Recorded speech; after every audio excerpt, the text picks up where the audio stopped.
Bakhmout n'est pas occupé. Le président ukrainien Volodymyr Zelensky a démenti ce dimanche les revendications russes de la capture totale de la ville située dans la région de Donetsk, à l'est de l'Ukraine. Les militaires savent ce qu'il faut faire, comment empêcher notre peuple d'être capturé par l'ennemi. Aujourd'hui, ils sont à Bakhmout. Je ne dirai pas à quels endroits, mais cela suggère que Bakhmout n'est pas occupé par la Fédération de Russie.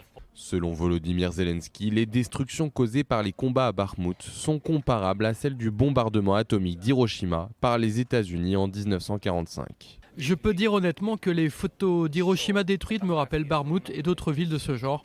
Il n'y a absolument plus rien de vivant, tous les bâtiments sont détruits, c'est la destruction totale. Il n'y a rien, il n'y a personne. Drapeau à la main, le groupe paramilitaire russe Wagner avait revendiqué samedi la capture complète de Bakhmout. Le patron du groupe Evgeny Prigojine a déclaré que ces hommes allaient transférer le 25 mai à l'armée russe le contrôle total de la ville. Pendant 224 jours, nos hommes ont pris d'assaut cette ville. Les seuls combattants ici étaient les mercenaires de Wagner. Aujourd'hui à midi, Bakhmout a été prise dans sa totalité.